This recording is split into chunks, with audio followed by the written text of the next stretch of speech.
오늘 우리에게 주신 하나님 말씀은 창세기 41장이죠. 이 말씀을 통해서 하나님입니다 라는 제목으로 말씀을 증거하도록 하겠습니다. 지난주 요셉은 바로의 두 개의 꿈을 해석해 주었죠. 그런데 그 두 개의 꿈이 사실은 하나의 꿈이었다라는 이야기를 했습니다. 그리고 그 꿈을 해석하고 그 꿈에 대한 대안까지도 요셉은 바로에게 이야기를 하였습니다. 그러자 37절에 어떻게 생각을 했습니까? 바로와 그 대신들은 요셉의 이야기를 좋게 여겼다라는 겁니다. 그 얘기들을 좋게 받아들입니다. 참 아이러니컬한 것은요, 요셉이 일을 보디발의 집에서 열심히 했습니다. 그것을 누가 좋게 받아들여요? 보디발의 아내가 좋게 받아들이죠. 그런데 보디발의 아내는 요셉을 유혹하려고만 합니다. 반면 요셉의 해몽을 좋게 받아들인 바로와 그 신하들은요, 요셉을 세워주려고 합니다. 이처럼 하나님의 영이 함께 하신 사람이 어디 있겠느냐, 이처럼 슬기로운 사람이 어디 있겠느냐라는 놀라운 고백을 하나님을 믿지 않는 사람들에게서 하게 하죠. 그래서 결국은 요셉을 총리로 세우고 온 이집트를 다스리게 합니다. 재미있게도요, 오늘 본문을 보면 하나님은 등장하지 않는 것처럼 보입니다. 바로의 고백과 요셉의 아들의 이름을 지을 때에만 사람의 입술로만 하나님이라는 이름이 나타내는 거죠. 그런데 재미있게도 우리는 41장 하반절을 통해서 하나님을 느낄 수가 있습니다. 오늘은요, 그 하나님이 어떤 분인가를 한번 살펴보도록 하겠습니다. 먼저 첫 번째입니다. 하나님은요, 세우시는 분입니다. 이것을 좀 다르게 표현하겠습니다. 한번 따라해 볼까요? 세우시는 분은 하나님입니다. 한 번 더요. 세우시는 분은 하나님입니다. 그렇습니다. 세우시는 분은요, 하나님이십니다. 왜 이렇게 말씀의 순서를 정했냐면, 하나님이 세우십니다. 그러면 왠지 세운다는 걸 강조할 것 같잖아요. 그렇기 때문에 저는 세우시는 분은 하나님입니다 라고 얘기하면서 하나님을 더 강조하고 싶었습니다. 말씀을 보게 되면 결국 요셉은 세계 최강대국 중 하나인 이집트의 총리가 되었습니다. 재미있게도요, 요셉의 그동안의 행동들을 살펴보면 그는 그는 자신을 자랑하지 않았습니다. 그는 항상 누구를 자랑했었죠? 여호와 하나님을 자랑했습니다. 언제나 어디서나 겸손하게 요셉은 늘 하나님을 뽐내었었던 것이죠. 노예로 팔리는 위기에서도요, 요셉은 하나님을 버리지 않았습니다. 권력과 미모를 갖춘 유혹 앞에서도 그는 하나님을 잊지 않았습니다. 그리고 능력과 중요한 기회 앞에서도 자신보다 늘 하나님을 앞세웠다라는 겁니다. 요셉은요, 자신을 세우려고 하지 않았습니다. 그러자 누가 요셉을 세워줍니까? 하나님이 요셉을 세워주십니다. 미움받는 동생에게서 노예로 팔리게 됐고, 그 노예가 완전 밑바닥인 것 같아 보였는데 더 밑바닥인 죄수가 되어서 감옥으로 들어가게 되었습니다. 심지어 그 죄수 가운데서도 완전하게 잊혀진 죄수가 되었었죠. 그렇게 요셉은 한없이 낮아졌습니다. 하지만요, 이 모든 것은 과정이었을 뿐입니다. 주님은 늘 요셉을 기억했고, 그리고 요셉을 생각했습니다. 왜냐하면 요셉이 하나님을 자랑했고 하나님을 기억했기 때문인 거죠. 그래서 결국 요셉을 세워주십니다. 그 세워주신 이가 바로 하나님입니다. 성도님들, 기억하십시오. 세우시는 이가 누구라고요? 하나님입니다. 하나님이십니다. 믿으십니까? 네. 그럼 우리들은 어떻게 해야 합니까? 우리를 세우는 것이 아니라 하나님을 높여드려야 한다라는 겁니다. 그런데 저를 포함한 여러분들이 많이 잊고 살죠. 자꾸 내가 높아지려고 합니다. 그래서 하나님은 어쩌면 이런 말씀을 하신 걸 수도 있습니다. 마가복음서 10장 43절에 45절 말씀입니다. 너희 가운데서 누구든지 위대하게 되고자 하는 사람은 너희를 섬기는 사람이 되어야 하고, 너희 가운데서 누구든지 으뜸이 되고자 하는 사람은 모든 사람의 종이 되어야 한다. 그리고 그 낮아짐의 절정을 45절에서 말씀하시죠. 함께 읽도록 하겠습니다. 인자는 섬김을 받으러 온 것이 아니라 섬기러 왔으며 많은 사람을 구원하기 위하여 차를 몸값으로 자기 목숨을 내주러 왔다. 아멘. 예수님 본인이 섬김에 대해서 이렇게 정의를 합니다. 나는 섬김을 받으러 온 것이 아니라 섬기러 왔다. 나를 위해서 사는 것이 아니라 타인의 구원을 위해서 내 목숨을 내어주러 왔다. 무슨 말이에요? 그러니까 너희도 낮아지거라 라는 말씀입니다. 위대하게 되고 싶다면, 으뜸이 되고 싶다면 종이 되어라. 그것이 최고가 되는 방법이다. 그리고 오늘 우리에게 그것에 대한 좋은 예시로 요셉이라는 사람을 보여주셨다라는 겁니다. 요셉은 섬기는 자였고 낮아지는 자였습니다. 그래서 하나님께서 그를 세워주시게 되는 거죠. 성경에 이것과 정반대가 되는 사건이 있었죠. 자신들이 높아지기 위해서 탑을 쌓았던 사람들이 있었습니다. 우리는 그것을 바벨탑 사건이라고 말을 합니다. 내가 하늘까지 탑을 쌓아서 얼마만큼 하면 유명해지는지 한번 보자. 사람들이 나를 못 잊게, 그래서 내 이름을 전국 방방곳곳에 떨치도록 한번 해보자. 이런 목적으로 그들은 높은 탑을 쌓아갔습니다. 그러자 하나님께서요, 어떻게 행동하십니까? 네, 한번 찾아보도록 하겠습니다. 성경 창세기 11장 7절입니다. 멀지 않으니 창세기 11장으로 한번 가보도록 하겠습니다.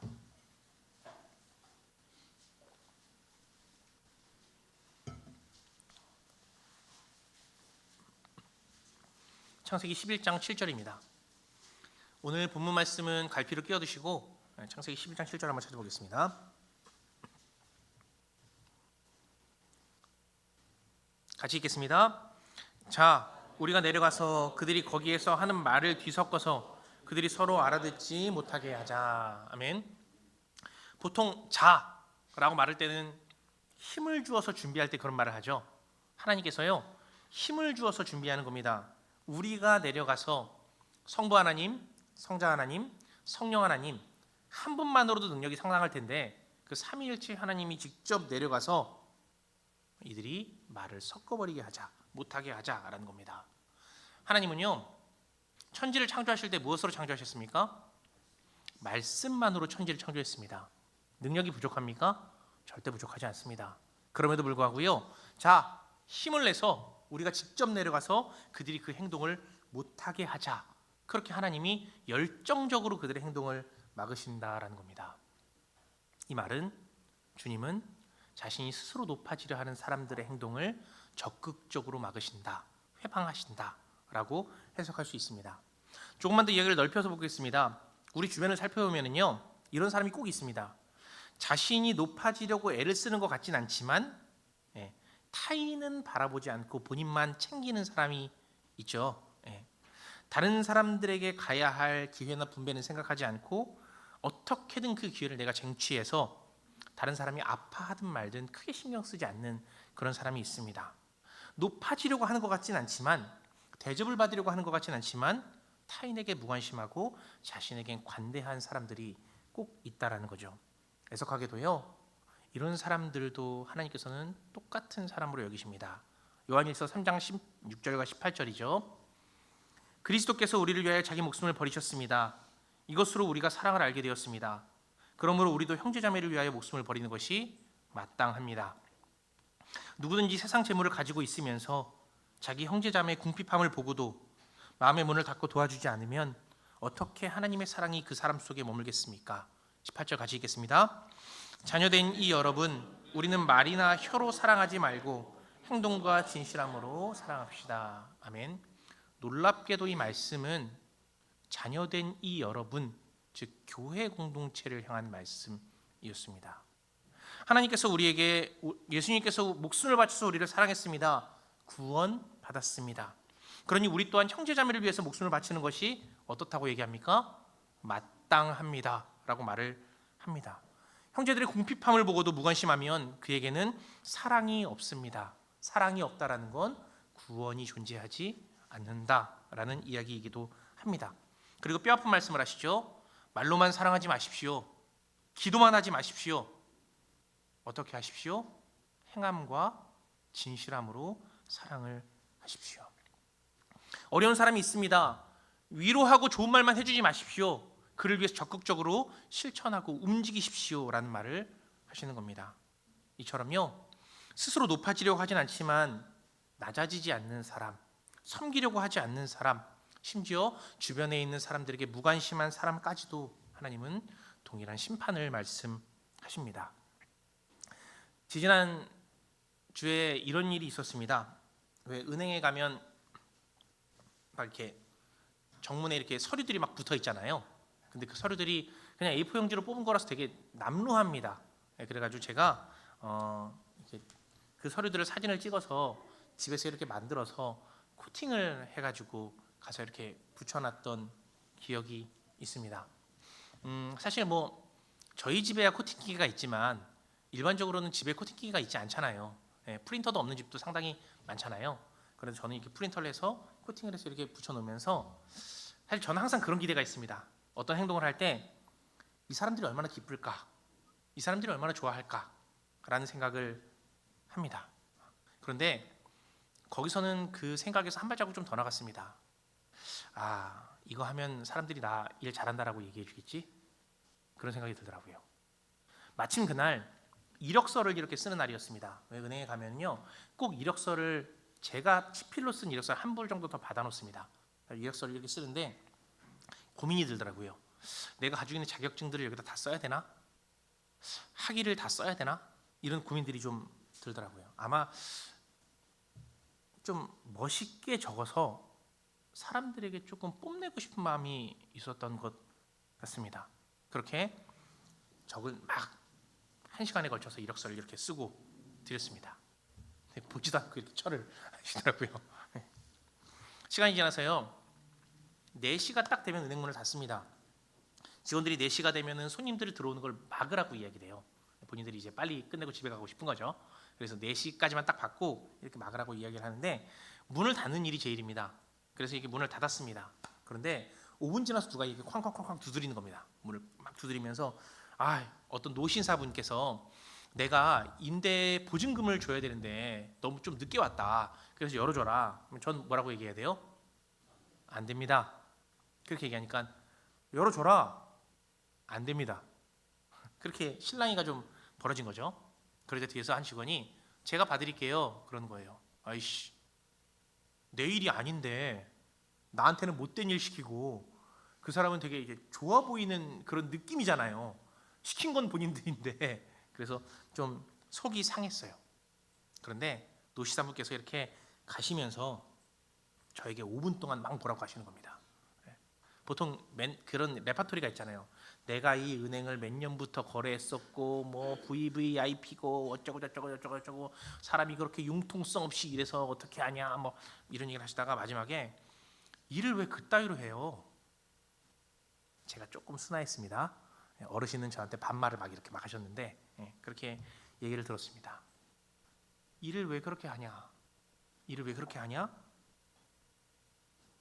이 말이 묘하게 제가 아침에 사람들 앞에서 잘 보이고 싶었던 마음과 좀 연결이 됐습니다. 마치 하나님께서 저에게 그렇게 말씀하시는 것 같더라고요. 명식아, 일을 왜 그렇게 해? 사람들에게 잘 보이려고 일을 하는 거야? 라는 말씀을 하시는 것 같더라고요. 네가 높아지고 싶어서. 사랑하는 성도님들, 하나님은요 낮아지려는 사람을 세워주십니다. 제가 어쩌면 그 노신사분에게 그렇게 욕을 먹고 핀잔을 들었던 이유도 하나님께서 저에게 낮아지라고 말씀하시는 게 아닐까라는 생각이 들더라고요. 성경을 기반으로 말씀을 드립니다. 대접받으려고 하지 마십시오. 대접하십시오. 대접받기 좋아하는 자들은요, 주님께서 바벨탑 사건을 통해 직접 낮추심 같이 우리를 직접 낮출 겁니다. 그러니 섬기시기 바랍니다. 주님께서는 섬기시는 자를 세워주실 것입니다. 믿습니까? 네, 그렇습니다. 그리고요, 오늘 두 번째 메시지입니다. 이것도 한번 따라해 보겠습니다. 이루시는 분도 하나님입니다. 한 번 더요. 이루시는 분도 하나님입니다. 이것도 마찬가지입니다. 하나님이 이루십니다라는 말이지만 이루시는 분 역시 하나님이시다는 걸 강조하고 싶었습니다. 요셉이요, 이집트 총리가 되죠. 그런데 여기엔 사실 중요한 역사적 비밀이 숨겨져 있습니다. 사실요, 이집트라는 나라는 굉장히 폐쇄된 문화를 가지고 있습니다. 강 근처로만 이렇게 사람들이 살고요. 그리고 저 아프리카라는 땅들은 사람들이 그렇게 많이 살지 않습니다. 그리고 강과 바다 그리고 좁은 길은 그들에게 천연 요새가 되어서 그 나라를 잘 지켜줄 수 있도록 그렇게 만들어 주기도 합니다. 그래서요, 다른 나라들과의 문화적 교류가 그렇게 크지 않고 이집트 안에 순수 민족들이 보통 정치를 진행했었죠. 즉 이방인이 파라오가 된 적이 거의 없었다라는 것입니다. 그런데 놀랍게도 많은 신학자들은 이렇게 얘기합니다. 요셉이 총리가 된 그 시기는 이집트에서 최초로 이방인이 파라오가 된 시기였다. 최초로 이방인이 파라오가 된 100년이라는 기간이었다. 그때가 찾아보니까 힉소스라는 왕조가 지배할 때였더라고요. 그때 요셉이 총리가 됐던 시기가 딱 맞물리게 됩니다. 상상해 보십시오.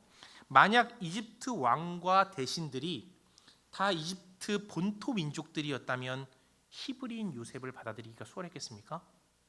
쉽지 않았을 겁니다. 요셉이 이스라엘 사람인데도 불구하고 총리가 될 수 있었던 배경은 그러한 문화적인 이야기가 숨겨져 있었기 때문이었던 거겠죠. 그리고 재미있게도요, 본문 46절 우리 한번 같이 읽어보도록 하겠습니다. 함께 읽겠습니다. 요셉이 이집트 왕 바로를 같이 한번 읽겠습니다. 요셉이 이집트 왕 바로를 섬기기 시작할 때에 그의 나이는 30살이었다. 요셉은 바로 앞에서 물러나와서 이집트 온 땅을 두루 다니면서 살폈다. 아멘. 요셉이 몇 살에 총리가 되었습니까? 30살입니다. 혹시 현재 한국 대통령이 되려면 몇 살 이상이 되어야 되는지 아십니까? 네, 맞습니다. 만으로 40이 되어야만 대통령을 할 수 있다는 거죠. 대통령 선거일이 기준입니다. 후보 등록이 기준이 아니라 대통령 선거일 이전에 만으로 40이 되어야 한다는 겁니다. 바꿔 말하면요, 아무리 재능이 있고 아무리 똑똑하고 아무리 통치력이 있다 하더라도 만 40이 되지 않으면 대통령이 될 수 없다라는 것을 이야기합니다. 국민들에게 아무리 인기가 있어도 그렇다라는 거죠. 선거일 당일 태어난 지 40이 되지 않았으면, 태어난 후 40년이 되지 않았으면 불가능합니다. 39년 364일이 지나도 불가능하다라는 거죠. 어떤 결과에서도 절대 대통령이 될 수 없습니다. 그런데 요셉은 30살의 총리가 되었다라는 거죠. 시간을 조금만 거슬러 올라가 보겠습니다. 요셉이요, 총리가 되기 2년 전에 뭐 했습니까? 술 시종장과 떡 시종장의 꿈을 해석해 주는 일이 있었었죠. 아마 그날 딱 감옥에 들어가진 않았을 테니까 몇 년 전에 들어갔을 겁니다. 또 몇 년을 더 거슬러 올라가 보면은요, 요셉이 보디발의 집에 간 나이가 17세입니다.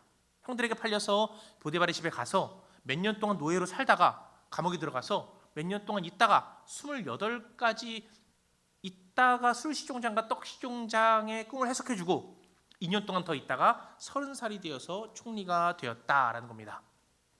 즉 요셉은 사랑받는 아들에서 총리가 될 때까지 13년이라는 시간이 걸리게 되었다라는 거죠. 가정을 한번 해보겠습니다. 만약에 요셉이 13년 동안 이집트의 총리가 되기 위해서 정말 열심히 공부했습니다. 그럼 총리가 될 수 있었겠습니까?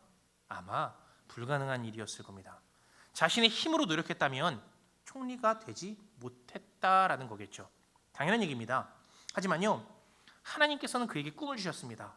그리고 꼭 선한 방법이 아닌 미움이라는 방법을 통해서 그를 노예로 만드십니다. 노예로 만들어서 그를 열심히 성실하게 일하는 모습을 보고 하나님께서 복을 주셨는데, 또다시 유혹이라는 몹쓸 방법을 통해서 감옥에 넣으십니다.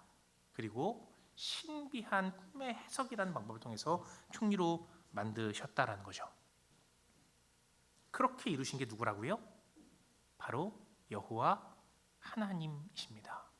오늘 설교의 제목처럼 하나님이 그렇게 이루어졌다라는 거죠. 재미있게도요, 당시 이집트 총리가 될 수 있는 나이는 30살이었습니다. 30살 이상이 되어야만 총리가 될 수 있었다라는 거겠죠. 요셉은 놀랍게도 하나님의 때에 가장 빠른 나이로 이집트의 총리가 된 것이죠. 그것도 이방인이라는 몸으로 그렇게 된 것입니다. 한 번 더 한번 따라해 볼까요? 이루시는 분도 하나님이십니다. 그렇습니다. 정말로 이루시는 분이 하나님이신 거죠. 이 말씀이 요즘에 좀 더 은혜가 됩니다. 요즘에는 마음에 좀 감동이 있어서 교회 자리를 좀 보러 다니고 있습니다. 그런데 참 재미가 있습니다. 아무것도 된 것도 없고 눈에 보이지도 않습니다. 제가 한 것이라고는요, 그냥 공기중개사 두 곳에 그냥 문의를 한 것뿐입니다. 그리고 그곳에서 소개시켜준 장소 두 군데를 다녀와 본 것뿐이죠. 그런데 마음속에 이상한 묘한 설레임이 좀 있습니다. 좋은 공인중개사분을 만나게 해주셨고, 또 어제 저희 성도님들과 같이 청소가 끝난 다음에 그 자리로 한번 같이 가보기도 했었습니다. 그곳에 가면서 제가 들었던 생각은요, 외로움이었습니다. 하나님, 혼자서 싸우지 않게 해주셔서 감사합니다. 혼자서 고독하거나 외롭게 이것을 보러 다니지 않게 해주셔서 감사합니다. 많은 교회들이요, 건축을 할 때에 당신이 알아서 하십시오, 그리고 그냥 목사에게 맡겨버립니다. 그러면서 목사가 막 땀을 빼고 가져와가지고 딱 매물을 가져왔어요. 그럼 뭐라 그래요? 별론데? 이렇게 얘기하는 경우가 사실 태반입니다. 그런데 함께 고민해 주셔서, 그리고 그런 공동체를 하나님께서 붙여주셔서 너무 감사하더라고요. 그리고 그 마음속에 있는 설렘만으로도 감사했습니다. 집에 가서 묵상을 하는데 이런 생각이 들었습니다.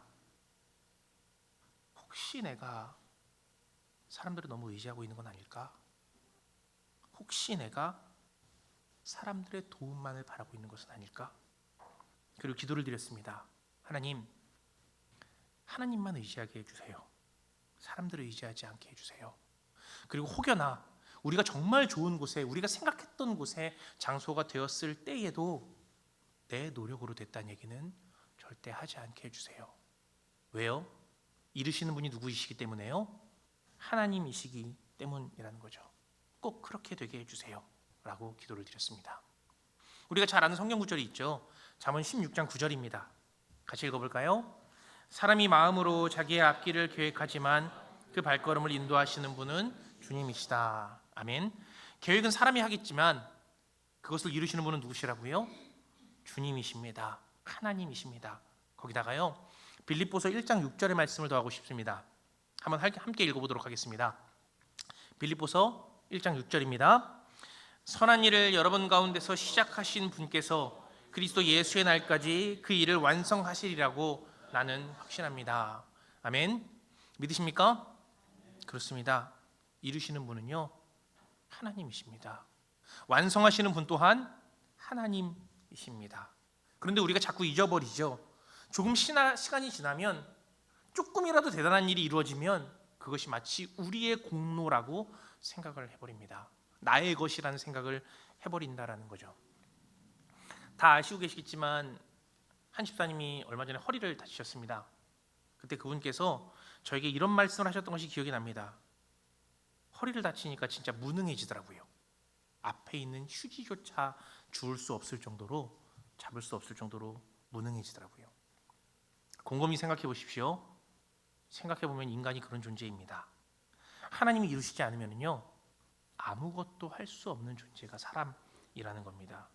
저도 그런 생각을 참 많이 합니다. 안타까운 사연을 듣게 되는 경우가 있잖아요. 누가 다쳤다는 얘기를 들으면서 기도해달라는 부탁을 하는 경우가 있잖아요. 마음속으로는 그것을 빨리 낫게 해주고 싶어요. 치유해주고 싶고, 그리고 또 어려운 사람들에게 막 팡팡팡 이렇게 돈을 주면서 그들을 섬기고 싶어요. 그런데 능력이 없어요. 그때만큼 무능력하다라고 느낄 때가 없습니다. 할 수 있는 게 기도밖에 없어요.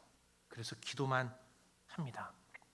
그런데요, 하나님께서는 이런 무능력과 무쓸모를 통해 주님께서 직접 이루십니다. 함께 하시기도 하신다라는 거죠. 제가 말씀드리는 결론은 이것입니다. 그래서요, 성도님들, 우리 교만해지지 않았으면 좋겠습니다. 요셉의 노력으로 총리가 된 것이 아니듯이 우리가 우리 힘으로 이룬 것은 거의 없습니다. 다 누가 이루셨습니까? 하나님께서 이루셨습니다. 주님께서 하셨습니다. 그러니 그분을 인정하고 그에 맞게 살아가야 합니다. 때때로 설렘으로 살아가십시오. 기대함으로 살아가십시오. 하지만요, 요셉이 그랬던 것처럼 때때로는 두려움으로 살아가셔야 합니다. 경외함으로 살아가셔야 한다라는 거죠. 오늘 말씀을 통해 두 가지를 나눴습니다. 첫 번째, 세우시는 분은 누구십니까? 하나님이십니다. 두 번째요, 이루시는 분은 누구십니까? 하나님이십니다. 주님은요, 자신을 앞세우는 사람을 세워주십니다. 겸손하게 낮아지는 사람을 세워주십니다. 섬기는 자, 종이 되는 자를 세워주십니다. 그렇게 하나님이 세워주신다라는 거죠. 두 번째, 하나님은요 이루십니다. 내 능력이 아닙니다. 내 힘이 아닙니다. 내 실력이 아닙니다. 하나님이 이루십니다. 이 두 가지를 거꾸로 말씀드리면 이렇게 될 수도 있습니다. 고꾸라뜨리게 하시는 분 또한 하나님입니다. 그리고요, 내가 아무리 노력하고 애쓰고 땀 빼고 피를 쏟아도 이루지 못하게 하시는 분 또한 하나님이십니다. 그러니 우리 역사를 주관하시고 인도하시는 하나님을 두려워하시기 바랍니다. 그리고요, 그분을 따르시고 순종하시기 바랍니다. 말씀을 통해서 요셉이 그렇게 했다, 요셉을 닮아가자가 아니라 요셉이 그렇게 했으니 그에게서 그의 삶을 교훈으로 받아서 우리 또한 그렇게 살아갔으면 한다라는 겁니다. 바라기는요, 하나님의 역사가 흘러가잖아요. 그 역사 가운데에 우리가 포함됐으면 좋겠습니다. 하나님의 선하신 역사 가운데, 하나님이 세우시는 역사 가운데, 하나님이 이루시는 대상 가운데에 우리가 들어갔으면 좋겠다라는 겁니다. 주님을 경외함으로, 순종함으로 그 역사를 맛보는 우리가 되었으면 참 좋겠습니다. 우리 모두 그런 주님의 자녀가 되기를 예수님의 이름으로 축원합니다. 이제 한 번 더 주님의 뜻을 물으며 침묵 기도하시겠습니다. 하나님께서 오늘 나에게 무슨 말씀을 하셨습니까? 나의 생각을 바꾸라는 것은 없었습니까? 더 나아가서 이건 내가 행동으로 결단해야 할 거야 라고 말씀하신 것은 없으십니까? 우리 다 같이 1분 동안 침묵 가운데 기도하겠습니다.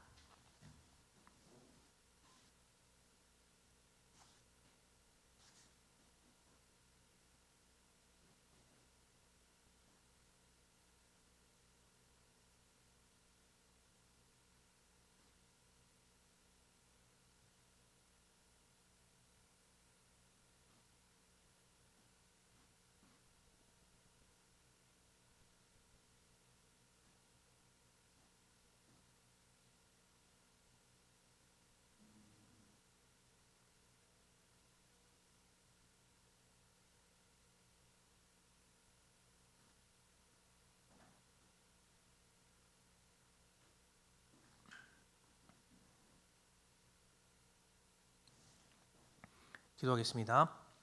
아버지, 세우시는 분도 이루시는 분도 여호와 하나님이십니다. 엎으시는 분도 고꾸라뜨리시는 분도 이루지 않게 하시는 분 또한 여호와 하나님이십니다.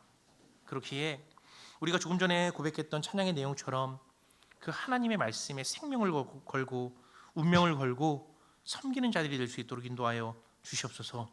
겸손하게 그 말씀을 지켜나가며 기도로 그것을 세워나가는 우리가 될 수 있도록 인도하여 주시옵소서. 우리가 먼저가 아니라 하나님을, 그리고 우리가 먼저가 아니라 이웃을 섬기며 사랑하는 귀한 믿음을 가진 하이사랑 성도님들이 되게 하여 주시옵소서. 예수님의 이름으로 기도드립니다. 아멘. 이제 모두 자리에서 일어나셔서 함께 찬양